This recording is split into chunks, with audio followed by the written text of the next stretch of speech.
Chapter number 6 कौन सा है? 38 मेरे सामने इस वक्त। यह है ऑडिटिंग आपके सामने। पेज नंबर कौन सा है? यही है। Okay fine. आप देख रहे हो इस चैप्टर में 3 चार्ट्स है, 6A, 6B and 6C and 6D। D वाला पूरा पार्ट अमेंडेड है, पर आपको पता है डी वाला किससे कनेक्टेड है? 3 में हमने देखा था application control and managerial control. उस चैप्टर का और इसका कनेक्शन समझता है। There so many people who do not understand what is the connection between 3 and 6। 3 में they have talked about the control की कंट्रोल कैसे करना है, और 6 में लिखा है अगर कोई ऑडिटर वहां पे जाके ऑडिट करेगा तो उस कंट्रोल को कैसे चेक करना चाहिए। ये क्वेश्चन डुप्लीकेट नहीं है। कई लोगों को ये समझता है जो उधर है तो इधर क्यों दे रहे? अरे भाई, it was there, it was written from the managerial point of view. Here in this chapter it is written from the auditors point of view, how auditor will check this controls. तो यहां पे लिखा हुआ है, right? अब हम लोग पढ़ेंगे अगला क्वेश्चन। ये आपके सामने। और बच्चों पढ़ते सबसे पहले कैट टूल्स। आप सभी जानते हो कैट टूल्स को, आपने देखा ही होगा। चलो जल्दी से बताएंगे। Snapshot, ITF, CS, audit hook. बताओ मैं किसकी बात कर रहा हूं? यह सिर्फ फोटो निकालेगा उन ट्रांजैक्शन के जो मैं बोल रहा हूं, जो लिखे होंगे, और वो photo before transaction, during transaction, after transaction, ताकि जो ऑडिटर को एविडेंस नहीं मिलते थे अदरवाइज अब वो मिलने लगेंगे। अरे बोलो ना।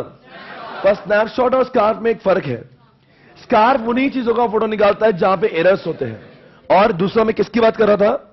अगर मैं स्नैपशॉट की बात करूं तो स्नैपशॉट हर किसी चीज के फोटो निकालता है। अब एक सवाल पूछूंगा ITF, जिसमें हमने राखी सावंत का और बिपाशा का एग्जांपल लिया था। आपको पता नहीं डमी डमी चल रहा है। ए क्या डमी? डमी क्या? डमी का अर्थ होता है, अब क्या करेंगे अगर आपको बिपाशा को चेक करना है, बिपाशा आपको छूने नहीं देगी, तो इसलिए आपने राखी को बनाया और राखी में वही डेटा एंट्री की जो बिपाशा में गई थी। और बिपाशा डमी सिस्टम है, नहीं राखी डमी सिस्टम है, और राखी का आउटपुट सही आया तो हम ऐसा जूम करेंगे कि बिपाशा भी सही बोल रही और बिपाशा भी सही है। अगला पॉइंट ये रहा आपके सामने। बताओ वो क्या है जिसकी मैं बात कर रहा हूं? इसका नाम है CIS। ये generally DBMS, database management system की मैं बात कर रहा हूं। DBMS की मैं बात कर रहा हूं। जनरली होता क्या है कि जो हमारा इसमें छोटा भाई बड़ा भाई बोलते हैं, तो हमारा छोटा भाई जो होता है वो वही करेगा, मतलब हमेशा बड़ा भाई सही होता है। तो होता क्या है, बोलो ना। जैसे फॉर एग्जांपल आप ATM में गए और आपने कुछ किया, तो ATM का सॉफ्टवेयर करेगा, उसका प्रोसेसिंग भी करेगा, उसका आउटपुट भी देगा, और वही सारी चीजें DBMS भी करेगा। फिर हुआ क्या, इसका आउटपुट और DBMS का आउटपुट विल बी कंपेयर्ड, और अगर ऐसा लगता है DBMS का आंसर इस एप्लीकेशन से मैच नहीं हो रहा है, तो वो क्या करेगा, अगर रिपोर्ट बहुत बड़ा होगा, डिफरेंस बहुत बड़ा होगा, तो उसको रोक देगा। छोटा सा डिफरेंस होगा तो ऑडिटर को जाएगा, और डिफरेंस नहीं है तो बड़ा क्या बोलेगा, छोटे है, I am so proud of you, go ahead. तो इस तरह से चौथा पॉइंट, दैट इज नाम, उसका नाम क्या? That is what? CIS। अब एक ऑडिट हुक होता है। ऑडिट हुक कब यूज करते हैं? जब आपको सस्पिशियस ट्रांजैक्शन को रियल टाइम मॉनिटरिंग करना है। इसका मैंने आपको इंश्योरेंस कंपनी का एग्जांपल दिया था। आप पता कोई अकाउंट में फ्रॉड होने वाला है, इससे पहले fraud happens, you tag the account, as soon as any activity happens on that account, auditor will be sent, auditor will get real time information की अभी अभी यहां पे ये हो रहा है। That is called as what? बताइए जरा 5 कौन से कॉन्करेंट ऑडिट टेक्निक्स, जरा रिवाइज करेंगे। नंबर 1 दोस्तों, एक स्नैपशॉट होता है, एक CIS होता है, एक ITF होता है, स्कार्फ होता है, लास्ट में बोलिए। मैं आपको फिर से, वो जो है डमी डमी कौन है? ITF। वो कौन है जो वो है? छोटा भाई बड़ा भाई। स्कार्फ में और स्नैपशॉट में कौन गिने चुने ट्रांजैक्शन की फोटो निकालता है? क्या? हर किसी के निकालता है। और आप बताएंगे सस्पिशियस ट्रांजैक्शन का रियल टाइम ऑडिट। पर अब मैं पढ़ूंगा उसके एडवांटेज। इसमें लिखा CAAT objective. What is the meaning of C? Surprise test capability. What does it mean? आप बताओ, ये कैट टूल जब लगते हैं ना, नोबडी इज अवेयर किस बारे में कि ऐसे टूल लगे हैं। तो ये खबर सिर्फ टॉप मैनेजमेंट को होती है, मतलब जो मैनेजर और जो एम्प्लॉय फ्रॉड करने वाले, बोलो ना आगे, उनको पता ही नहीं कि उनके ट्रांजैक्शन को देखा जा रहा है, मतलब हम लोग उनको रियल टाइम पकड़ सकते। अरे बोलो ना, ए फॉर व्हाट? डिटेल्ड ऑडिटिंग का मतलब समझता है? बताओ, अगर आदमी और आर्टिकल से अगर ऑडिट करेंगे तो सैंपल का भी सैंपल निकालते हैं, और सिंस ये जो स्नैपशॉट और ये सारे टूल्स है, ये तो सॉफ्टवेयर है, आपने अगर उनको 100% चेक करने बोला तो वो 100% भी चेक करेंगे, इसलिए बोलते हैं डिटेल्ड ऑडिटिंग होता है। What is the meaning of T? See, अगर ये CAAT tools they are so user friendly, even training is not required, तो इसलिए लिखते हैं ट्रेनिंग। एंड ऑब्जेक्टिव मतलब क्या है? बताओ, ऑब्जेक्टिव का मतलब क्या है? बताओ, अगर कैट टूल्स ने अगर आपको क्या दिया, बहुत नेगेटिव आंसर दिए, तो हम लोग ये समझ जाएंगे, क्या समझ जाएंगे? मतलब आईटी डिपार्टमेंट ये समझ जाएगा कि जो हमारे आज तक के लगाए कंट्रोल थे, वो सारे के सारे कंट्रोल्स कुछ काम करी थी, मतलब हमारा ऑब्जेक्टिव अचीव नहीं हुआ। और कैट टूल्स ने अगर सारे के सारे अच्छे रिपोर्ट दिए, तो आईटी डिपार्टमेंट को यह लगेगा कि हम आज तक जो काम कर रहे थे वो सब सही हो रहा है। That is what CAAT objective. Once again, C for what? Come on everybody. A for what? Come on everybody, come on. And T for what? Objective मतलब याद करिए, ये भी चैप्टर एग्जामिनेशन में 12 से 15 नंबर के लिए आता है, हर एक क्वेश्चन इंपॉर्टेंट है। डिसएडवांटेज, एक चैप्टर क्या है, इसमें क्वेश्चंस कम है, और इसीलिए हर एक क्वेश्चन की आने की प्रोबेबिलिटी जो है वो ज्यादा है। डिसएडवांटेज क्या? सैड से सैड रहना डिसएडवांटेज है। S for what? अब बताओ, what will happen if the client is changing his software? तो what will happen if the client अगर अपने सॉफ्टवेयर को चेंज करेगा, आपको पता नहीं कैड को भी बार बार चेंज करना पड़ेगा, तो इसलिए वो एक प्रॉब्लम है। ए फॉर व्हाट? एक सवाल मैं पूछूंगा, कैट टूल को कब लगाते हैं? जब उस ऑर्गेनाइजेशन के सॉफ्टवेयर का ऑडिट ट्रेल नहीं होता। अगर ऑडिट ट्रेल है ही, तो फिर मैं कैट टूल, आज तक आप लोगों ने भी अपने आर्टिकलशिप में कैट टूल को नहीं देखा, बिकॉज वहां पे ऑडिट ट्रेल थी, टिक करने को चांस था। अब ऑनलाइन सिस्टम में क्या नहीं होता? फॉर एग्जाम्पल, एटीएम से किसने पैसे विड्रॉ किए, आपको यही समझता नहीं, बोलो क्या? अब एटीएम में आपने पैसे निकाले, आपने विड्रॉ स्लिप भरा क्या? नहीं। फिर आपके नाम पे 500 रुपए डेबिट दिख रहे हैं।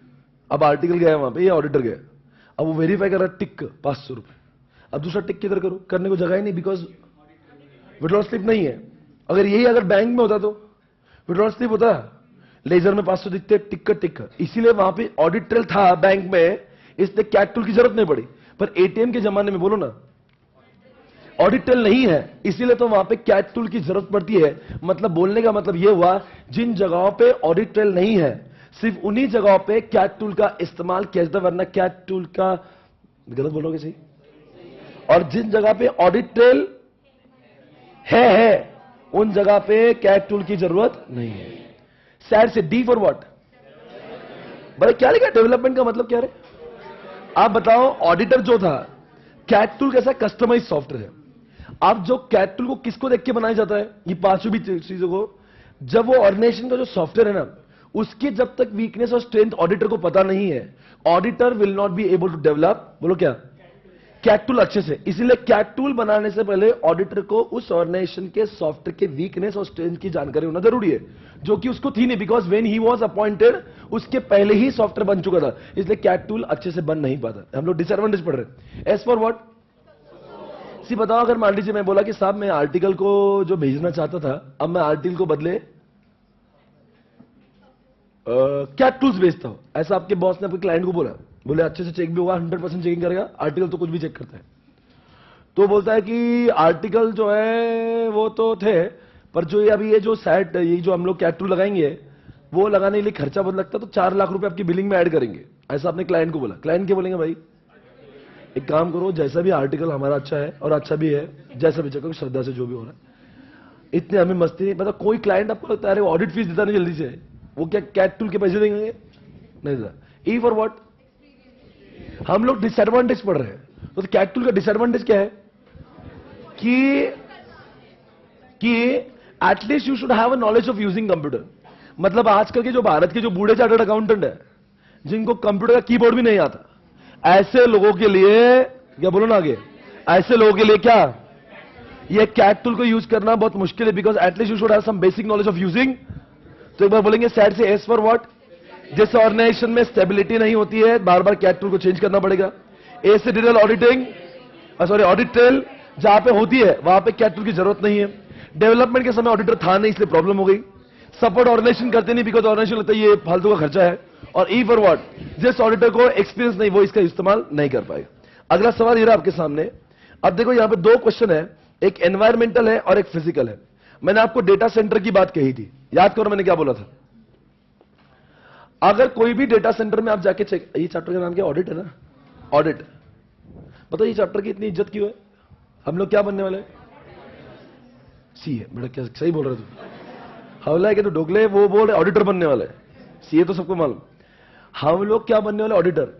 और जितना क्लाइंट सिस्टम का इस्तेमाल कर रहा है हमें उतना सिस्टम ऑडिट आना बहुत, इसीलिए इस चैप्टर के ऊपर भले ही साइज कम है फिर भी आईसीए हमेशा 15 से 20 नंबर के क्वेश्चन इससे डालती है, क्योंकि वो चाहती है कि अगर भले तुमको एमआईएस टीपीएस नहीं मालूम चलेगा, एसडीएलसी नहीं मालूम चलेगा, पर जब तुम सीए बनोगे at least you should know how to perform audit when there is a system. अरे बोलो ना।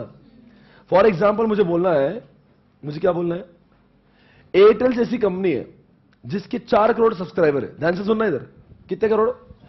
और एक आदमी दिन भर में 20-30 ट्रांजैक्शन तो करता ही होगा, कुछ कॉल करता होगा, कुछ एसएमएस करता होगा। आप 4 करोड़ मल्टीप्लाइड बाय कितने? 30। और 30 बार डेबिट होता होगा ना एक आदमी दिन भर में, तो 4 करोड़ मल्टीप्लाइड बाय 30 मतलब ये तो 120 करोड़ ट्रांजैक्शन रोज दिन भर में सिस्टम डेबिट करता होगा। तो एक महीने में कितने हो गए? 3600 करोड़। और साल भर में तो पूछो ही मत। तो आप मुझे बताओ, ये एग्जांपल मान ले 10,000 करोड़ ट्रांजैक्शन हो गए, 10,000 नहीं बोलो, 10,000 करोड़। और आप ऑडिटर गए चेक करने के लिए। अब आपको चेक करना है कि सिस्टम ने बराबर हर कॉल के बाद में डेबिट किया कि नहीं और हर एसएमएस के बाद में डेबिट किया कि नहीं। चलो आप मुझे बताओ कैसा चेक करेंगे आप? क्या आप टिक कर पाओगे?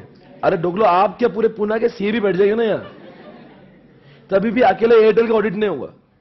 ऐसे समय पे एक कॉन्सेप्ट नजर आएगा, ये ऑडिट खत्म हो जाएगा। मतलब एक समय आएगा, अभी ये मैनुअल ऑडिटिंग चली नहीं, मतलब पॉसिबल ही नहीं है। अब तब जरूरत पड़ेगी सिस्टम ऑडिट की। बताओ इसको सिस्टम ऑडिट द्वारा कैसे निपटाया जा सकता है? भाई ये ट्रांजैक्शन किसने डेबिट किए? मतलब सॉफ्टवेयर ने। तो एक काम करो ना, ये ट्रांजैक्शन जो सॉफ्टवेयर कर रहा है वो ट्रांजैक्शन चेक करने से अच्छा उसको चेक करो कि ट्रांजैक्शन को रिकॉर्ड करने वाला जो सॉफ्टवेयर है वो कितना अच्छा है, उसकी कोडिंग, उसकी टेस्टिंग कितनी अच्छी हुई। तो हम लोग क्या करते हैं, उसकी सिस्टम चेक करते हैं, उसकी प्रोसेस चेक करते हैं, उसका preliminary investigation, analysis, design, development सब चेक करते हैं। और लगता है एयरटेल का सॉफ्टवेयर बहुत सही है, तो आगे बोलो ना। तो मैं इतने 10,000 करोड़ ट्रांजैक्शन को चेक नहीं करता हूं, मैं 10 ट्रांजैक्शन को भी चेक नहीं करूंगा। अगर जिसको जो ट्रांजैक्शन करने वाला जो मेन सॉफ्टवेयर अगर वही सही है तो फिर मैं 10 चेक करूं क्या और 10,000 करोड़ चेक करूं क्या? बात तो है कि बिकॉज सॉफ्टवेयर एक बार सही काम करता है तो लाखों बार भी सही काम करता है। तो आपको यह समझना है सिस्टम ऑडिट दुनिया में आया क्यों? क्योंकि आप मैनुअल ऑडिटिंग कुछ जगह पे नहीं पॉसिबल ही नहीं है। आप करके बताओ, फिर आप बोलेंगे हमने आज तक कभी यूज नहीं किया। बिकॉज ढोगलो, जो फर्म में आप काम कर रहे हो वो फर्म में छोटे छोटे क्लाइंट है, और जो बिग फोर होती है वहां पे ऐसे क्लाइंट जब होते हैं ना, इसलिए they require, they have the necessity of having what system audit department. इसलिए हर बिग फोर में सिस्टम ऑडिट डिपार्टमेंट होता है, क्योंकि उनके क्लाइंट्स इतने बड़े होते हैं। बोलो ना। फिर आप बोलेंगे हमारे पास क्या? अब आपके इसमें स्वप्निल पाटनी क्लासेस का एक अकाउंट है, ऑडिट है, पूरी मिला के चिल्लर कंपनी है। तो अब आपके 2-3 आर्टिकल को 15 दिन बैठा दोगे तो मेरे सारे ट्रांजैक्शन चेक हो जाएंगे, साल भर का एडमिशन। तो क्या को सिस्टम ऑडिट होएगा इधर? क्योंकि ऑडिट इतना छपरी है। But when you go for the audit of Airtel, Amazon, Flipkart, तो फिर वॉल्यूम इतना ज्यादा है तो तब आदमी के बस में ही नहीं है। Then there is a necessity of what doing system audit, and this is how the system audit picture got into the picture. Are you able to understand what is system audit? ये background क्यों दिया मैंने? Because इस chapter को पढ़ाते समय यही आता है बार बार, है ना? बोलो ना। अच्छा चलो एक काम करेंगे, ऑडिट करने के 3 स्टेप्स है। एक फिजिकल ऑडिट और एनवायरमेंटल ऑडिट के लिए। अगर मान लीजिए आप किसी डेटा सेंटर में गए चेक करने के लिए, आग, पानी, धूल मिट्टी, बिजली, भूकंप, सुनामी, ये सब एनवायरमेंटल थ्रेट्स है। तो पहले आपको क्या देखना पड़ेगा, ये थ्रेट कौन से हैं। That is what identification. क्या चेक करेंगे आप? रिस्क को ढूंढेंगे। फिर रिस्क को ढूंढ लिया आपने कि ये रिस्क है, तो फिर आप क्या चेक करना पड़ेगा, ये रिस्क को, बोलो ना, बचाने के लिए कौन से कंट्रोल्स लगाए हैं। तो पहले क्या ढूंढना पड़ेगा, रिस्क कौन से, और फिर क्या ढूंढना पड़ेगा, अब मैं ऑडिटर हूं ना, मैं कंट्रोल नहीं लगाऊंगा, मैं सिर्फ चेक करूंगा लगाया कि नहीं। तो पहले कंट्रोल क्यों नहीं चेक कर रहा हूं मैं? अरे कंट्रोल किसके अगेंस्ट में चेक करूं, पहले तो ये पता होना चाहिए भाई। तो जो रिस्क होंगी, बोलो ना, वो मैं क्या करूंगा, रिस्क को ढूंढूंगा, फिर चेक करूंगा रिस्क के अगेंस्ट में सारे कंट्रोल बराबर है कि नहीं, तो मतलब मेरा ऑडिट हो जाएगा। फिर आप क्या बोले, डॉक्यूमेंट्स क्या मेक करोगे आप? तो जो आपने वीकनेस ढूंढी, भाई ये कंट्रोल चाहिए था, नहीं है, ये कंट्रोल सही नहीं चल रहा, ये फायर एक्सटिंग्विशर नहीं चल रहा, तो आप उसका क्वेरी रिपोर्ट निकालोगे, क्वेरी शीट, उसको बोलते हैं डॉक्यूमेंट्स। तो 3 स्टेप बताओ एनवायरमेंटल ऑडिट के।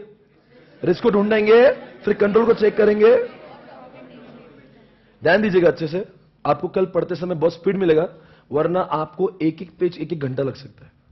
ये जो मैं पढ़ा रहा हूं, अगर आपके दिमाग में, अगर आपको बहुत नहीं भी समझ रहा फिर भी रिसीव करो, इसका फायदा अभी नहीं समझ रहे हैं, व्हेन यू रीड टुमारो आपका स्पीड देखना कितना बढ़े, क्योंकि आपके दिमाग में बैकग्राउंड क्रिएट हो जाएगा। अब फिजिकल की बात करते हैं, कुत्तों की बात करते हैं, सिक्योरिटी गार्ड की बात करते हैं, या दरवाजों और गेट की बात करते हैं। अब पहले क्या चेक करना पड़ेगा, वापस पहले फिजिकल सिक्योरिटी मत चेक करो, ये चेक करो कि फिजिकल थ्रेट्स कौन से हैं। भाई इस बिल्डिंग में चोर आ सकते हैं क्या दिख, first of all you have to identify what wrong can happen in this company. बोलो ना, आपने इंटरनल ऑडिट का भी क्या होगा, इंटर कंट्रोल लगाते, पहले कंट्रोल लगाते कि पहले रिस्क देखते? आप ही बताओ, आपने सच्ची दिल से दोगला ऑडिट किया होगा या कभी आर्टिकलशिप की होगी, तो पहले इंटरनल कंट्रोल लगाते कि पहले रिस्क ढूंढते? पहले प्रोसेसेस आइडेंटिफाई करते, फिर प्रोसेसेस के रिस्क ढूंढते, और रिस्क के बाद में इंटरनल कंट्रोल लगाते। वही बोल रहा है कि भाई ये फिजिकल सिक्योरिटी को लगाने से पहले चेक करो कि फिजिकल रिस्क कौन सी है, फिर रिस्क के अगेंस्ट में कंट्रोल लगे है क्या नहीं लगे है।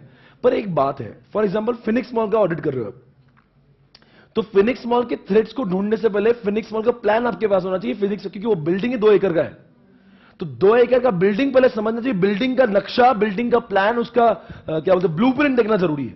इससे बोलते हैं पहले डॉक्यूमेंट्स को रिव्यू करो। किसको रिव्यू करो? कौन सा डॉक्यूमेंट की वो बिल्डिंग का? अरे भाई अगर मान लो बिल्डिंग के आने के दरवाजे जो 25 है, पर आपको लगा 2 ही है, तो आपने थ्रेड्स कहां पे चेक किए? और वो जो ढोकले जो 2 पे तो टाइट सिक्योरिटी AK-47 लगा है, और जो दूसरे जो छोटे लोग हैं वो मजे से आ रहे उधर घूमते घूमते। मतलब आपको पहले सिक्योरिटी नहीं चेक करना है, पहले आपको डॉक्यूमेंट चेक करना है कि यहां ये बिल्डिंग क्या है, फिर डॉक्यूमेंट्स को देखने के बाद रिस्क देखना है, और रिस्क को देखने के बाद ये चेक करना है कि जितने रिस्क है। नेक्स्ट पॉइंट, आप बताओ बच्चों, एक ऑडिट ट्रेल नाम का कॉन्सेप्ट है, बोलो क्या होता है ऑडिट ट्रेल? ये ऑडिट ट्रेल, ऑडिट ट्रेल मतलब किसने किसके साथ कितने बजे क्या किया, सुना है कभी ऐसा?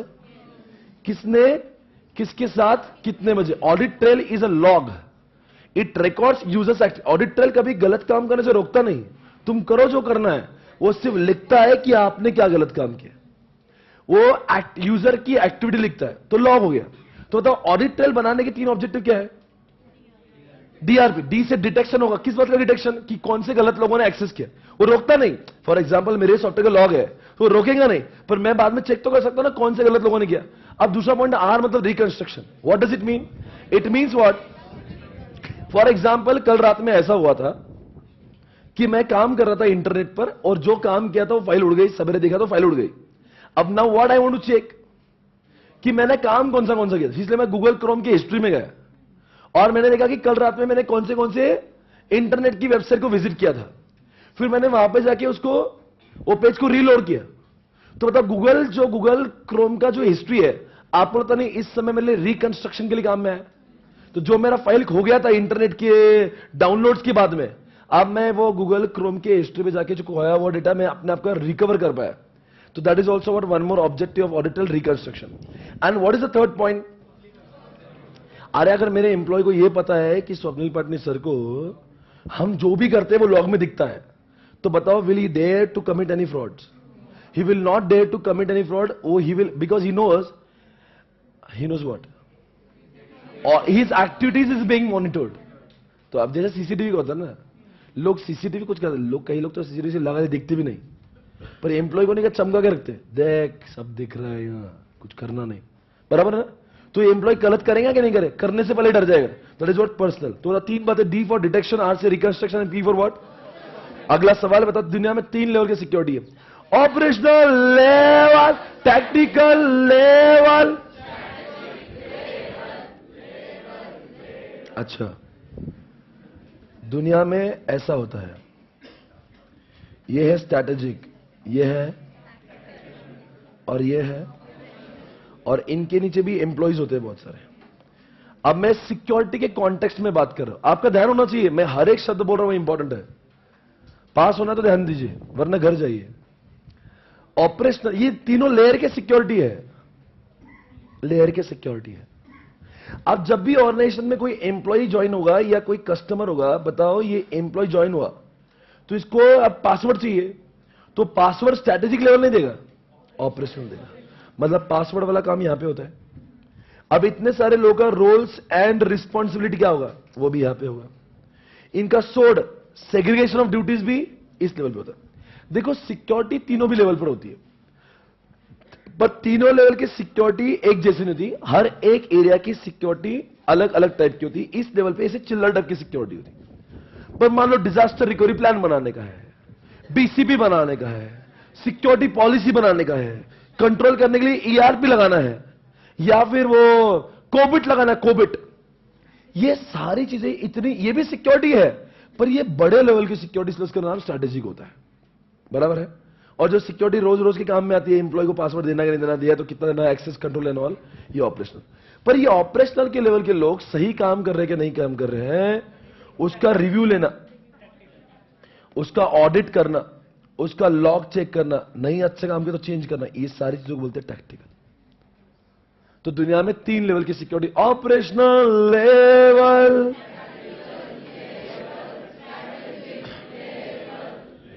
इसी के साथ में वो पेज खत्म हुआ, ये चैप्टर 33% खत्म हुआ। अब मैं इस पेज के बारे में चर्चा जो है ना, मैं आपको पहली बार भी बोल चुका हूं, ये जो पेज है इसमें से एक क्वेश्चन तो मिनिमम आता है, 2 भी आ सकते हैं। ये सबसे महत्वपूर्ण पेज है जो आपके सामने इस वक्त आपको स्क्रीन पे दिख रहा है। एक बात पूछूं, दुनिया में ऐसा क्यों होता है? अच्छा बताओ, सिस्टम ऑडिट करने के लिए आप गए, जैसे मैंने आपको एयरटेल का ऑडिट करने बोला, ऐसे आदमी के पास में कौन से स्किल होना चाहिए? क्या बोल रहे हैं? सिस्टम ऑडिटर का स्किल मालूम नहीं आपको? सर ऐसा आदमी चाहिए जिसको कंप्यूटर का नॉलेज हो, जिसको रिस्क का नॉलेज हो, कंट्रोल का नॉलेज हो, ऐसा आदमी हो जिसको बिजनेस का, सर बिजनेस का क्यों बताओ, टेक्नोलॉजी किसके लिए बनी है? तो उसको बिजनेस ही पता है तो टेक्नोलॉजी को क्या चेक करेगा? Don't you think you should have enough knowledge of technology and computers? You should have enough knowledge of risk. क्यों रिस्क? अरे उसको क्या, वो कंट्रोल लगाने वाला नहीं है, वो कंट्रोल को चेक कर रहा है। कंट्रोल चेक कैसे करेगा जब तुझे सिक्योर रिस्क ही मालूम नहीं? अगर तुझे वायरस ही मालूम नहीं तो एंटीवायरस क्या चेक करेगा? मतलब कंट्रोल के बारे में क्यों जानकारी होना चाहिए? ऑडिटर बोल रहा है तुम्हारी ऑर्गेनाइजेशन में बहुत रिस्क है, क्लाइंट क्या बोलेगा? तो बोला कंट्रोल, वो नहीं बोलता, मैं सिर्फ रिस्क ढूंढता हूं, ऐसा झापड़ देगा। ऑडिटर है क्या पैजामा? तू आदमी है क्या मजाक है? तू कैसा ऑडिटर बन गया है? तुझे सिर्फ ये मालूम है रिस्क कौन सी है, तूने ये भी बोलना चाहिए ये रिस्क है, ये कंट्रोल है। कैसा ऑडिटर है बे तू? तो एक ऑडिटर के पास में रिस्क का नॉलेज हो, कंट्रोल का, टेक्नोलॉजी का, बिजनेस का, मोर और इसको should have knowledge of what all the standards like COBIT and ISO, वो भी होना चाहिए। और उसका क्वालिफिकेशन सीसा डिसा होना चाहिए। ये क्वेश्चन को भी 6 मार्क के लिए पूछा था। सिस्टम ऑडिट करने वाले लोग जो होते हैं, आप मुझे बताओ 6 स्टेप्स में काम करते हैं। स्कोपिंग करेंगे, मतलब क्या? नहीं, स्कोप मतलब क्या? What is to be checked. Scoping करेंगे, planning how it is to be checked. Scoping करेंगे, प्लानिंग करेंगे, रुको, फील्ड वर्क मतलब जाके एक एक कंप्यूटर को चेक करेंगे, फील्ड पे जाके। फिर जो जो चेक किया आपने उसका क्वेरी रिपोर्ट बनाए, तो क्वेरी शीट को एनालिसिस करेंगे। फिर 5वें पॉइंट में जो एनालिसिस करने वाले में उसका रिपोर्टिंग करेंगे, और बाद में उसको क्लोज ऐसा करेंगे ताकि नेक्स्ट ईयर में अगर कोई और दूसरा ऑडिटर भी आ जाए तो उसको भी समझ में आए पिछले वाले ने क्या किया था। आपको पता नहीं ये जो पॉइंट्स है वो कोई भी ऑडिट के लिए applicable. It's not about system, audit करने के 6 स्टेप्स है। इसको भी ये जो जितने भी क्वेश्चन दिख रहे हैं ना, हर एक क्वेश्चन को आईसीएआई पूछ चुका है। स्कोपिंग करेंगे, प्लानिंग करेंगे, फील्ड वर्क करेंगे, हाँ।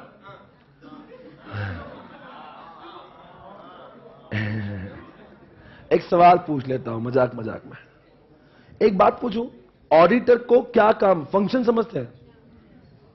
क्या फंक्शन है उसके? नंबर 1 क्या फंक्शन है भाई? वहां पे अगर फ्रॉड हो रहा है, हैकिंग हो रहा है, क्रैकिंग हो रहा है, राउंड डाउन हो रहा है तो उसने ढूंढना चाहिए। नंबर 2 कई लोगों को लगता है ऑडिटर सिर्फ सिक्योरिटी चेक करता है, पर सही बात बोलो तो ऑडिटर सिर्फ सिक्योरिटी नहीं, अगर उनके कंप्यूटर की स्पीड कम हो रही है और वो अच्छा काम नहीं कर रहे हैं तो वो एफिशिएंसी भी चेक करता है। इसका मतलब वो ऑप्टिमम यूटिलाइजेशन ऑफ रिसोर्सेज है क्या नहीं। नहीं नहीं, कई लोगों को लगता है auditors has been appointed just to check the security और फ्रॉड्स, पर उसके अलावा भी ऑडिटर चेक करता है कि अगर मान लो इनके ऑर्गेनाइजेशन है और उन्होंने एसएपी खरीदा है और जबकि उनको जरूरत सिर्फ टैली की है, तो ऑडिटर रिपोर्ट करेगा, हे मान्यवर, हे महोदय, मैं आपकी कंपनी का ऑडिट करने गया था, आपकी कंपनी इतनी छपरी और छोटी है कि टैली भी आपको ज्यादा है, तो आपने क्यों ये ग्रैंड मस्ती करी एसएपी को लगा के। That is what optimum utilisation. Auditor सिर्फ बॉटम लेवल को चेक करने से पहले ऑडिटर स्ट्रैटेजी भी चेक करेगा। दुनिया में पहले बॉटम लेवल वाले सिक्योरिटी लगाएंगे या टॉप लेवल वाले स्ट्रैटेजी बनाएंगे। तो इन चिल्लर लोगों को डांटने से अच्छा पहले ये भी चेक कर लो कि जो चैप्टर नंबर 3 में सिक्योरिटी पॉलिसी बनाई थी वो सिक्योरिटी पॉलिसी ही तो कहीं खराब नहीं है। मतलब ऐसा नहीं होना चाहिए इन बच्चों की वजह है, वो बच्चों की क्या गलती है। हो सकता है जहां उन्होंने जैसा लिखा है इन्होंने किया है, तो आपका वो भी काम होता है कि स्ट्रैटेजी चेक करें। तो बताओ 4 बातें चेक। फंक्शंस मतलब क्या, ऑडिटर क्या काम करता है, फ्रॉड को चेक करता है, सिक्योरिटी को चेक करता है, optimum utilisation of resources check करता है, लास्ट में स्ट्रैटेजी चेक करता है। एक बात पूछता हूं, स्टैंडर्ड्स की बात करता हूं, इसमें 2-3 स्टैंडर्ड आपको दूसरे चैप्टर में, जैसे आईटीएल चैप्टर 7 में आएगा, आईएसओ उधर आएगा और इस तरह का कोविड भी उधर आएगा। पर आपको ये स्टैंडर्ड्स किसको पता होना चाहिए। One auditor should know all the standards when he goes for system audit. एक बात मैं पूछता हूं, जवाब देना। आप मुझे बताओ, अगर आप ऑडिटर हो, हैं ऑडिटर हो, why you should know about ICS standard. Sir ICS standard ऐसे होते ना, ये जनरल ऑडिटिंग के स्टैंडर्ड है, चाहे वो सिस्टम हो चाहे दुनिया का कोई भी ऑडिट हो, आपने इस स्टैंडर्ड को जानना जरूरी। जैसे एग्जांपल, ऑडिटिंग स्टैंडर्ड के कुछ नाम बताओ ना। Independence, evidence, audit planning, documents, ऐसे ऑडिटिंग स्टैंडर्ड के नाम है ना। ये ऐसे स्टैंडर्ड का नॉलेज सिर्फ सिस्टम मतलब नॉर्मल फाइनेंशियल ऑडिट में चाहिए या कोई भी ऑडिट में चाहिए। इंडिपेंडेंट रहना, अरे दुनिया का कोई भी ऑडिट को तो इंडिपेंडेंट तो रहना चाहिए, स्किल्ड होना चाहिए, कोई भी ऑडिट में स्किल्ड होना चाहिए। मतलब वो ऐसे स्टैंडर्ड है ना, आईसीआई का जो स्टैंडर्ड है जनरल ऑडिटिंग स्टैंडर्ड है। बताओ इसमें से कौन सा ऐसा स्टैंडर्ड है जो आपको तब लगता है जब आप इंटरनल कंट्रोल चेक करते हो, इंटरनल ऑडिटिंग स्टैंडर्ड। ऐसा कौन सा स्टैंडर्ड है आपको यूज करना चाहिए when you check the security of information, that is what ISO. आज सभी को चैप्टर 7 में आईएसओ पता होगा। ISO is the standard which is developed to protect all the information. इस दुनिया में कोई भी आदमी अगर इंफॉर्मेशन को सिक्योरिटी करने आता नहीं तो उसने इतना ही करना चाहिए जितना ISO में लिखा है। तो बताओ ISO के बारे में ऑडिटर को क्यों पता होना चाहिए। अगर मान लीजिए आप क्लाइंट के सिक्योरिटी को चेक कर रहे हो, बताओ अच्छा है बुरा हो कैसे डिसाइड करेंगे। अगर उसकी सिक्योरिटी ISO जैसी है तो वो अच्छा है, नहीं तो नहीं है, खत्म हो गई। सर आप ईसा का क्या और आईटीएल के बारे में कुछ बोलो, नहीं बोलूंगा। क्यों, चैप्टर 7 में बोलूंगा। अब ये कैटेगरीज है, क्या है, कैटेगोरीज, गोरीज।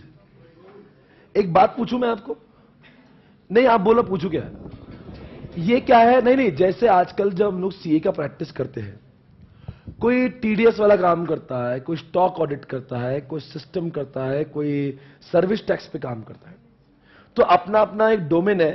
कुछ लोग बैंक वाला ही काम करते हैं सर। तो हर एक ऑडिटर का अपना धंधा है, प्रैक्टिस है, उसका अलग अलग डोमेन है। वैसे कोई सिस्टम ऑडिट बनता है ना, तो उसको ये 5 डोमेन में काम करने का अवसर मिलता है। सर एक सिस्टम ऑडिटर किसके लिए अपॉइंट कर सकते हैं, हो सकता है ये 5 भी काम वो कर रहा हो। अरे मगर मान लीजिए मैं गोदरेज कंपनी हूं, महिंद्रा हो, और आप सिस्टम ऑडिटर हो, मैं आपको इन 5 कामों के लिए भी बुला सकता हूं, या फिर मैं आपको इन 5 में से किसी एक काम के लिए भी बुला सकता हूं। Is it okay? अरे बोलो ना, कुछ तो बोलो। तो मैं आपसे पूछ लेता हूं, बोलो ना, इसमें से कौन सा ऑडिट है जहां पे कंप्यूटर्स को नहीं चेक करते, कंप्यूटर को संभालने वाले लोगों को चेक करते हैं, मैनेजमेंट। ऐसा कौन सा ऑडिट है जहां पे चेक करते इंट्रानेट, एक्सट्रानेट, लैन वैन सही है। ऐसा कौन सा ऑडिट है जहां पे हम लोग चेक करते एसडीएलसी बराबर हुआ कि नहीं। अब मैं सिस्टम और इंफॉर्मेशन दोनों की बात कर लेता हूं। अब मैं बोलता हूं, आप बताओ मैं किसकी बात कर रहा हूं। अगर ऐसा कौन सा ऑडिट है जहां पे हम लोग चेक करते हैं कि आईसीआईसीआई बैंक का जो सॉफ्टवेयर बना हुआ है, सुन के लेना, वो एक्यूरेटली काम करता है कि नहीं, वो कंप्लीटली काम करता है कि नहीं, दैट इज व्हाट सिस्टम। क्या बोलेंगे? इंफॉर्मेशन प्रोसेसिंग वो नहीं होता है। बहुत सारी जगह पे डेटा एंट्री करने का काम होता है, जैसे स्पेशली बैंक में चेक जितने भी हम लोग ड्रॉप बॉक्स में डालते हैं ना, वो कोई तो लेके उसको लिखता है, वो इंफॉर्मेशन को प्रोसेस कर रहा है। तो क्या चेक करेगा वो कि जितने भी, बोलो ना, चेक्स आए हैं वो कंप्लीटली लिखे जाते हैं कि नहीं, नॉट ओनली कंप्लीटली, एक्यूरेटली लिखे जाते हैं। That is what inform. ऐसा तो नहीं, इधर सुनो, कि ऐसा तो नहीं लिखते समय बराबर लिखता है और जब सर्वर पे लोड होता है कुछ अलग आता है। तो ऐसा नहीं 25 चेक के बारे में लिखता हूं और सर्वर में 24 ही आते हैं, तो मतलब ये इंफॉर्मेशन के ठीक से प्रोसेस का कारण है। तो when you talk about system, you are checking the entire software as a whole, but when you talk about information processing, आप सिर्फ चेक करते जो डेटा एंट्री हो रही है, तो जैसी एंट्री हो रही है वैसा ही लोड हो रहा है। बोलो ना, सही क्या? जैसे एग्जांपल, एटीएम से 10 बार विड्रॉ हुआ और लिखा गया सिर्फ 9 बारी, तो मतलब आपका इंफॉर्मेशन प्रोसेस 10 बार के बदले 9 बार ही हुआ। उसको चेक करते हैं इंफॉर्मेशन प्रोसेसिंग में। समझ गया? ये चैप्टर 50% आपका खत्म हो चुका है। ये क्वेश्चन जो मैं धीरे पढ़ा रहा हूं, वजह है ये क्वेश्चंस बहुत इंपॉर्टेंट है, एग्जामिनेशन में इसमें से आता ही है। अगला सवाल है इवैल्यूएशन और कलेक्शन। इसका मतलब जानते हो? क्वेश्चन नहीं, क्वेश्चन आपको समझना होगा। अब एक सवाल मैं पूछूंगा दोस्तों कि कंप्यूटर जब आता है, सवाल मैं पूछूं, कंप्यूटर जब आता है, क्या आपको लगता है कि कंप्यूटर आने के से हमारे ऑडिट करने के स्टाइल पर चेंज हो जाएगा? तो इसलिए कहा जब ऑडिट है, जब ऑडिट करेगा तो उसके एविडेंस कलेक्शन में भी चेंज करना पड़ेंगे। और नंबर 2, उसके एविडेंस की, देखो पहले जमाने में जब मैं बैंक का ऑडिट कर रहा था तो मुझे एविडेंस वाउचर से मिल रहा था विड्रॉ का, पर जब मैं एटीएम का, मैं जब एटीएम का ऑडिट करूंगा मित्रों, मुझे विड्रॉ स्लिप नहीं मिलता, मुझे उसके अंदर के स्नैपशॉट्स मिलते हैं। कल भी ऑडिट हो रहा था, आज भी हो रहा है। ऑडिट करने का यहां पे ये नहीं लिखा है कि ऑडिट बंद हो गया, क्या लिखा है? Effect of computers on audit. Book ने ये नहीं कहा कि आप ऑडिट बंद हो गए, बुक ने क्या कहा? बोलो ना, ऑडिट के ऊपर बोलो ना क्या इंपैक्ट होगा, कब, काय का इंपैक्ट, अरे काय का इंपैक्ट, कंप्यूटर आने की वजह से क्या क्या इंपैक्ट होगा, तो कौन से इंपैक्ट होगा? कलेक्शन पे, अरे बोलो ना, डॉसा है। अब डी फॉर क्या लिखा है? D for documentation, O for output, S for ED evidences, L I. देखो ये कलेक्शन है, कलेक्शन के ऊपर कितना इंपैक्ट होगा ये है। तो एक बार बताओगे इनपुट डॉक्यूमेंट्स में क्या चेंज होगा? पहले क्या था कि कभी भी मान लीजिए मेरे यहां पे कोई अगर एडमिशन ले रहा तो उसकी पावती, उसकी रिसीट बनती थी, और अब क्या हो रहा है? ऑनलाइन हो रहा है। तो पहले टिक करने के लिए रिसीट थी, अब बताओ कोई ऑनलाइन एडमिशन तो कोई रिसीट पैदा होंगे क्या? तो मतलब अभी आपको पता नहीं, ये ही आपको पहले एविडेंस जो रिसीट से मिल रहा था, कमन, वो आपको सिस्टम के किसी और लॉक से उठाना पड़ेगा। मतलब हमने ये कभी दावा नहीं किया कि ऑडिट ने, ऑडिट करने के ऊपर उसके तरीके चेंज हुए। नंबर 2, पहले भी आउटपुट मिलता था, आज भी मिलता है, कल फिजिकल से मिलता था मित्रों, आज सॉफ्ट कॉपी को हार्ड, जैसे टैली पे जाएंगे आप तो टैली का ऑडिट करना, तो टैली के सारे प्रिंट आउट निकालना पड़ेगा, बाद में टिक टिक चालू होगा। Number 3, storage. बोलो ना, स्टोरेज क्या? अरे स्टोरेज का मतलब क्या बताओ? स्टोरेज का मतलब होता, बोलो क्या? देखो पहले भी स्टोरेज हुआ था, तो अब क्या हुआ? अब स्टोरेज है ना, तो अब क्या होता है इसमें? सपोज मानो 2014 में मैंने अपनी क्लासेस चालू की, तो 2014 मैंने ऑनलाइन चालू किया, तो 2014 का पहले डेटा किस पे? बुक पे, और 2014 के बाद का कंप्यूटर पे है। तो ऑडिटर को क्या चेंज करना? ऑडिटर को कितनी परेशानी होगी? कुछ डेटा उसको कहां से मिलेगा? बुक से, और कुछ कहां से मिलेगा? ये प्रॉब्लम है। ऑडिट ट्रेल मतलब क्या बताओ? अरे यार एग्जाम्पल दे रहा हूं मैं, एग्जाम्पल छोटा सा दे रहा हूं। ईआरपी सिस्टम में जब अपन बाय करते ना, तो बाय की एंट्री कर देते, फिर वो do you want to make the payment, तो आपने ओके कराना, आपने ओके कराना, तो क्या करता है? Supplier account to debit to cash account खुद ब खुद डाल देता है, वो हमें लिखने की जरूरत नहीं है। तो इसका मतलब क्या है, जर्नल एंट्री नहीं हुई, डायरेक्ट लेजर ठुक गया। तो इसका मतलब क्या हुआ, ऑडिट ट्रेल मिसिंग हो गया ना। ऑडिट ट्रेल तो तब होता जब लेजर दिख रहा तो जर्नल दिखना चाहिए, और जर्नल दिख रहा तो सोर्स दिखना चाहिए। अब क्या दिख रहा, सोर्स और लेजर दिख रहा है, बीच में का गायब हो गया। तो ऑडिट ट्रेल मिसिंग हो गया। मतलब कल ऑडिट ट्रेल जो आसानी से मिल रही थी, अरे कल कैसा था, वाउचर, जर्नल, जर्नल से सब दिख रहा था। अब क्या हुआ, कुछ कुछ चीजें नहीं दिख रही, जिसको लैक ऑफ। नंबर 5, अब बताओ एविडेंसेस क्यों नहीं मिल रहे। एग्जाम्पल, अगर इंटरेस्ट चार्ज करना है ईआरपी सिस्टम को, वो क्या करता है, इंटरेस्ट हर महीने का अपने आप ठोक देता है। पुराने जमाने में कोऑपरेटिव बैंक कैसे करती थी, अरे बोलो ना, वो वाउचर बनाती थी, फिर लिखते थे, तो वहां पे लेजर इंटरेस्ट का टिक और उसका जो वाउचर का टिक। अब क्या हुआ, ईआरपी सिस्टम अपने आप अगर इंटरेस्ट कर देगा, बोलो ना जल्दी से, तो एविडेंसेस मिलेंगे क्या नहीं मिलेंगे। और लास्ट में क्या, लीगल इश्यूज। बताओ बच्चों, पहले आप सिर्फ लॉ में क्या चेक करते थे, भारत के लॉ, और सिंस योर ऑनलाइन सिस्टम में, अब ऑनलाइन सिस्टम में वर्ल्ड के जिन, जैसे अमेजॉन को तो पूरे वर्ल्ड का लॉ चेक करना जरूरी है, because it is selling out the product all over the world. तो इसलिए आप ऑडिटर को कौन से लॉ का नॉलेज होना चाहिए, not only India, about whole world. डोज आए D for documentation, O for output, S for storage, A for auditor, ED evidences.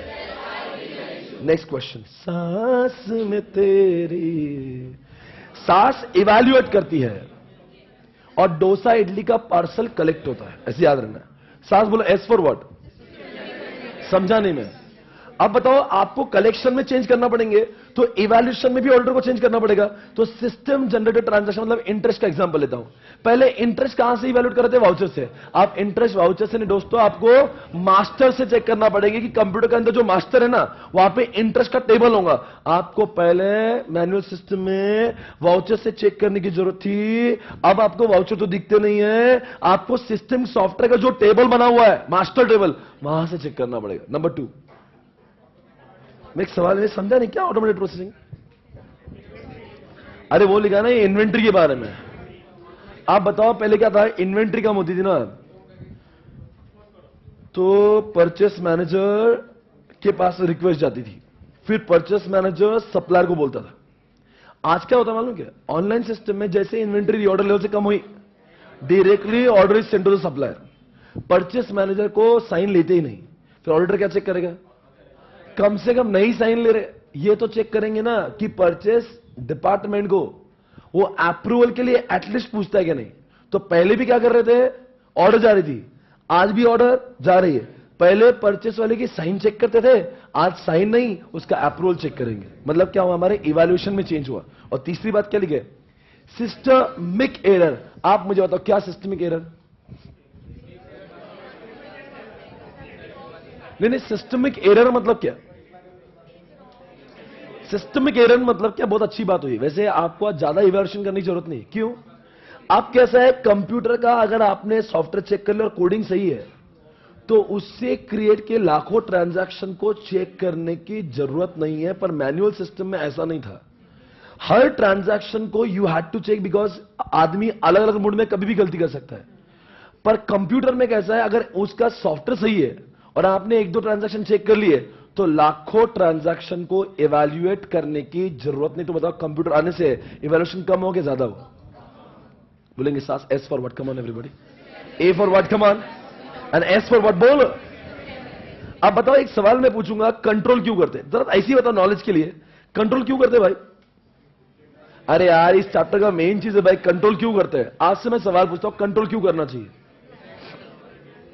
अगर मैं पूछूंगा वाई कंट्रोल, तो क्या जवाब है आपके पास, सर कंट्रोल इसलिए करते हैं कोई भी ऑर्गेनाइजेशन में कंप्यूटर पे, ताकि वो सर्वाइव कर ले। एग्जांपल गूगल ने कंट्रोल नहीं किया तो गूगल सर्वाइव नहीं करे। नंबर 2, अगर जैसे एग्जांपल टैली जैसा अगर सॉफ्टवेयर अगर मान लो कंट्रोल नहीं है, तो उसका डेटा कोई चेंज कर देगा, और डेटा चेंज कर देता, आपके टैक्स के, आपके प्रॉफिट के सारे डिसीजन गलत हो जाएंगे। नंबर तीसरी बात, कॉस्ट ऑफ कंप्यूटर अब्यूज। इसका मतलब क्या होता है मालूम है, अगर आपने कंप्यूटर को अगर प्रोटेक्ट नहीं किया और किसने चुरा लिया, तो आपको लगता नहीं कंप्यूटर वापस खरीदने के लिए जो कॉस्ट लगेगी वो कॉस्ट नहीं लगना चाहिए, इसलिए हमने कंट्रोल करना चाहिए। ये क्वेश्चन क्या पूछ रहे हैं मालूम, क्या कंट्रोल क्यों करना चाहिए। तो एक कंट्रोल क्यों करते हैं, सर्वाइवल के लिए।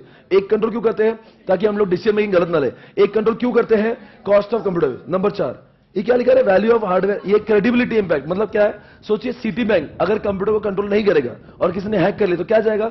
इज्जत जाएगी। तो इज्जत नहीं जाना चाहिए, इसलिए कंट्रोल। नेक्स्ट पॉइंट क्या लिखा? प्राइवेसी। जैसे एग्जांपल गूगल या फिर एग्जांपल एप्पल जैसे लोग आजकल कंट्रोल क्यों करते हैं? बिकॉज सैमसंग जैसे छोटे लोग डेटा ना चुराए। कंट्रोल इवोल्यूशन मतलब क्या? आप बताओ, जितने जितने नहीं रुको ना, आजकल जितना टेक्नोलॉजी ग्रो हो रहा है, आपको पता नहीं कंट्रोल की जरूरत। अरे पहले डेबिट कार्ड नहीं था, पहले वेबसाइट नहीं थी, पहले स्वाइपिंग मशीन नहीं था। इसका मतलब क्या हुआ? आज ये सारी चीजें आ रही है तो साथ साथ में नई नई रिस्क भी हो रही है, और नई नई रिस्क हो रही है तो कंट्रोल भी बढ़ाना पड़ेंगे। सिर्फ टेक्नोलॉजी मत यूज करो, टेक्नोलॉजी को लगने वाले कंट्रोल्स भी बढ़ाओ। What is the next point? High cost of computer error. इसका मतलब है एग्जांपल एनएससी बीएससी। अब एनएससी बीएससी में अगर आपने ₹1 का एरर रख दिया और ₹1 कम कमीशन चार्ज करता है और दिन में 100 करोड़ ट्रांजैक्शन तो आपकी 100 करोड़ रुपए की लग गई। तो इसका मतलब आजकल कंप्यूटर पे इसलिए कंट्रोल करते हैं बिकॉज एक एरर आपके लिए करोड़ों में जा सकता है। तो ये 7 वजह है जिसकी वजह से कंप्यूटर को कंट्रोल करना बहुत। चलो अगला सवाल पूछेंगे आपसे कि ऑडिट क्यों करते हैं? Why audit? इसका है एडी। बताओ बच्चों, ऑडिटर क्या चेक करेगा? एसेट सेफगार्डेड है क्या नहीं? अरे ऑडिटर एक मैं आपको कैटेगराइज करता हूं। ऑडिटर जाके सिर्फ सिक्योरिटी और असेट्स को नहीं चेक करता।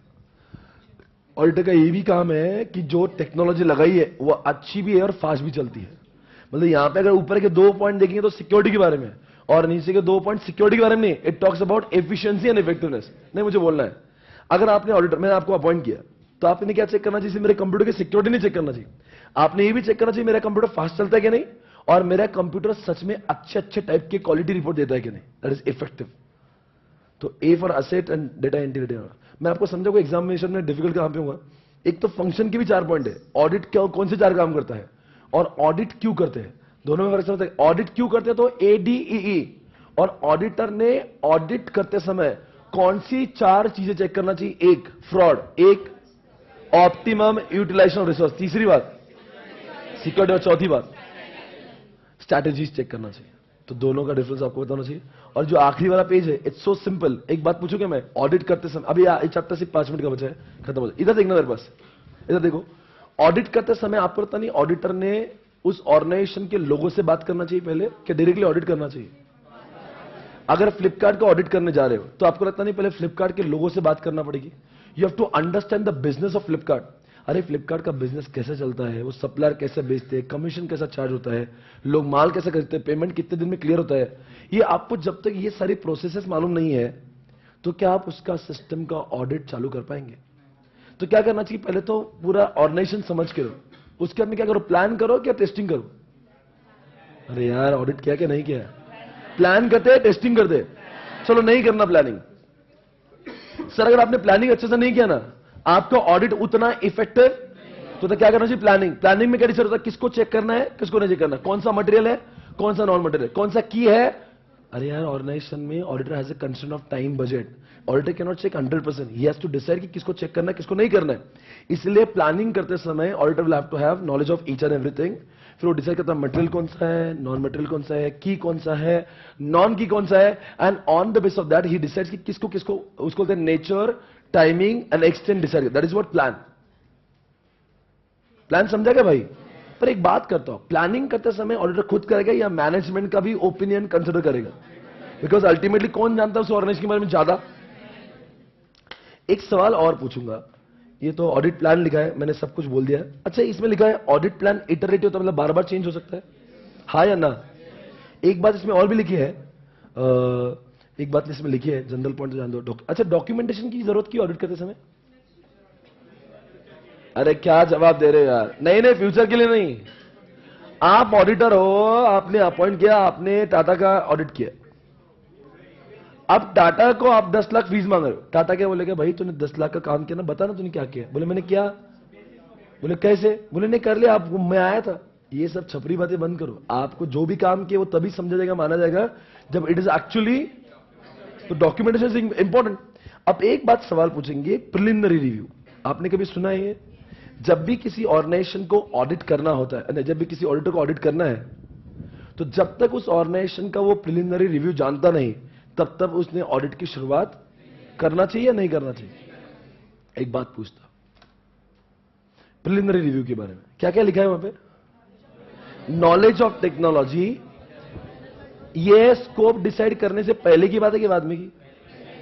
अरे स्कोप डिसाइड अच्छे से करना है, इसलिए तो पूछ रहे हैं। जब तक ये नहीं जानोगे तो स्कोप क्या डिसाइड करोगे? स्कोप में you have to decide what is to be checked, and what is to be checked can be decided only after you are having knowledge of all this. तो नंबर 1 क्या लिखा है? Knowledge of. बताओ, फ्लिपकार्ट का audit कर रहे हो तो फ्लिपकार्ट कौन सा टेक्नोलॉजी यूज करता है, कौन सा सॉफ्टवेयर यूज करता है, उसका सॉफ्टवेयर का डेवलपर कौन है, उसने जावा लैंग्वेज में काम किया है या कोई C++ में काम किया है, उनके डेटा सेंटर कहाँ है, उनके डेटा सेंटर, वो सारी चीजें जो टेक्नोलॉजी वाली है, जब तक वो जानते नहीं, आप किसका ऑडिट करने जा रहे हैं?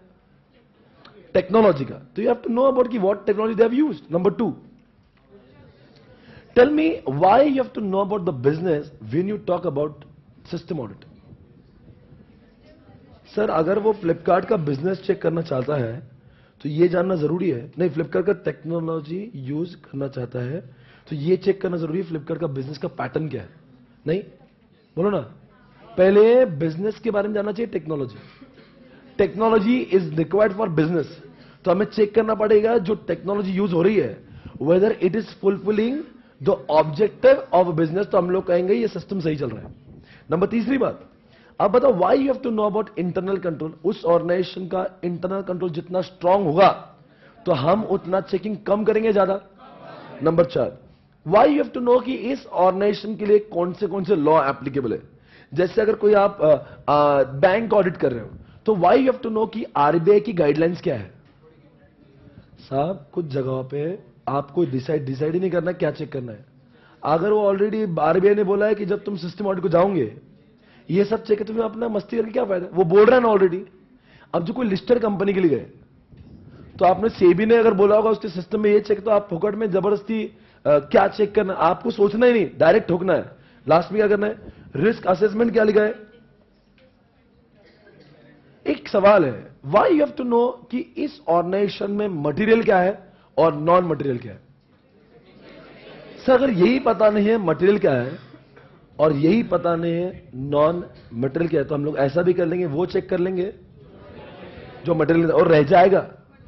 तो इसीलिए बिफोर यू, क्योंकि auditor doesn't have enough time to check everything, इसलिए उसको पहले पता होना चाहिए मटेरियल क्या है।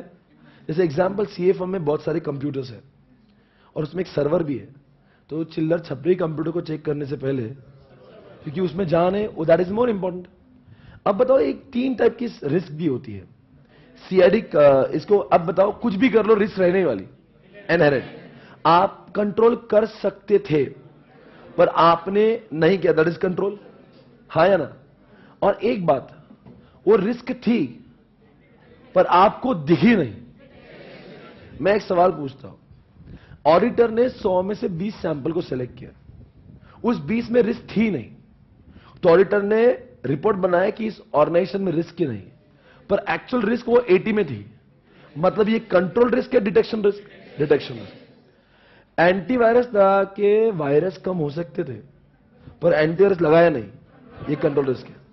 और अर्थक्वेक होता है, कुछ भी कर लो अर्थक्वेक होने वाला है, ये क्या है?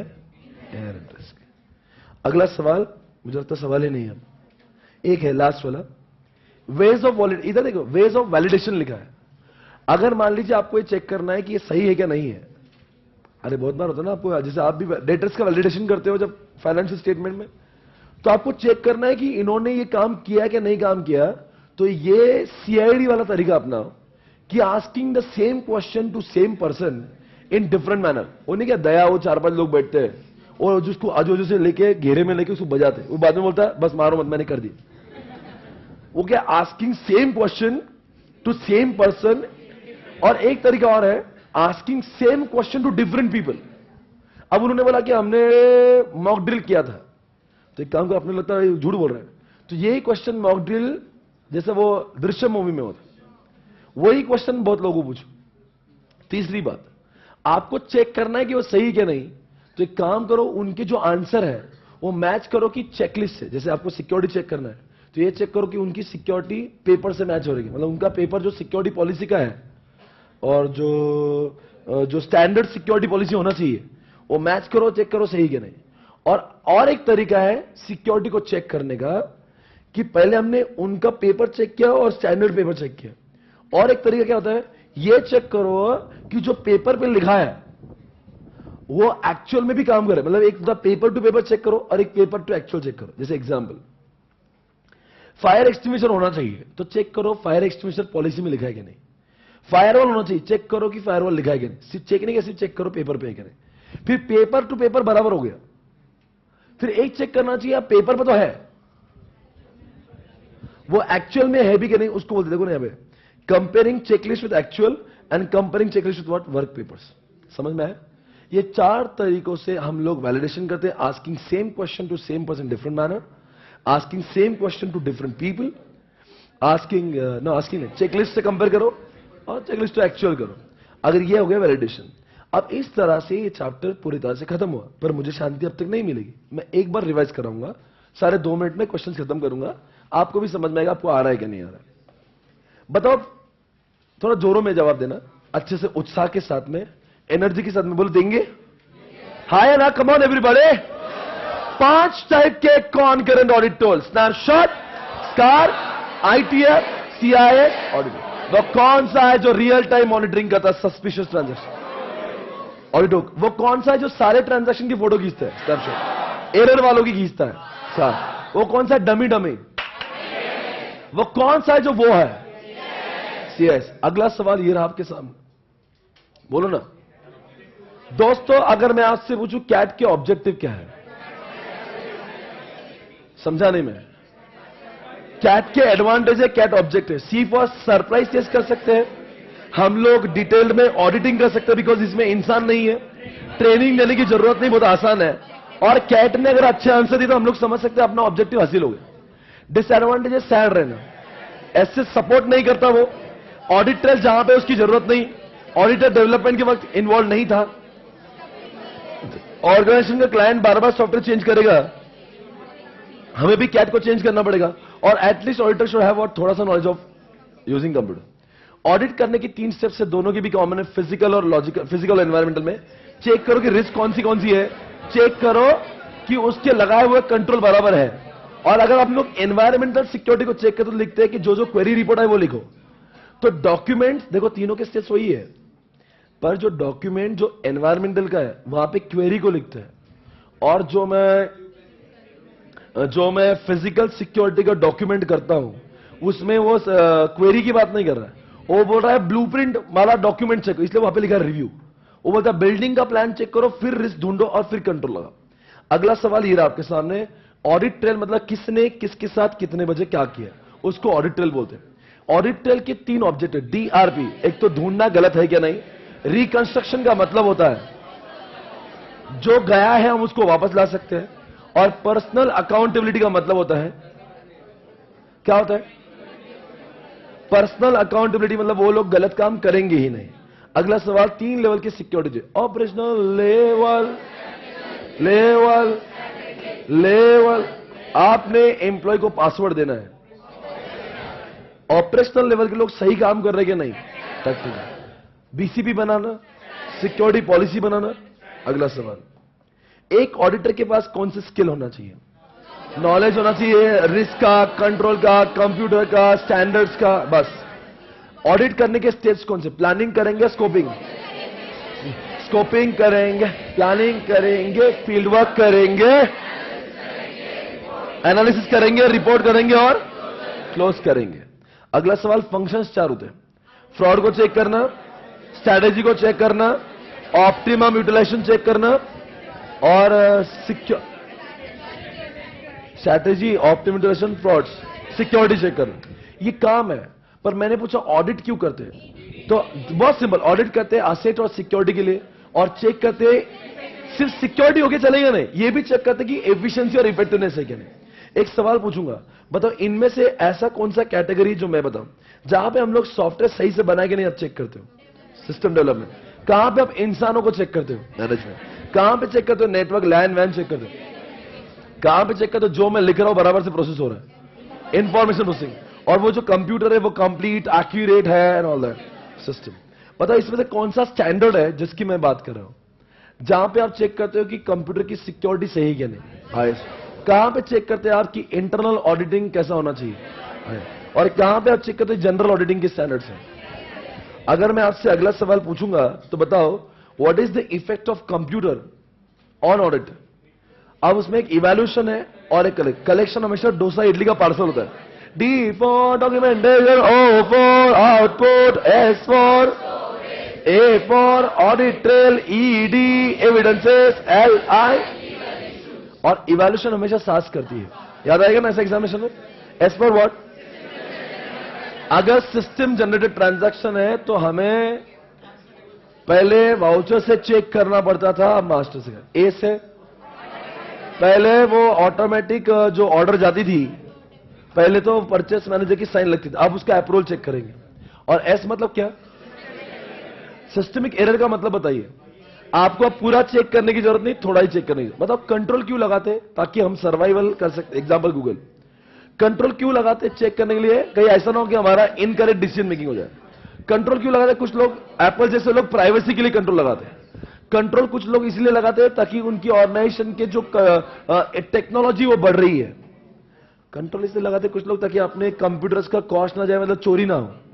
कुछ लोग अपनी इमेज बचाने के लिए कंट्रोल करते, एग्जांपल सिटी बैंक। कुछ लोग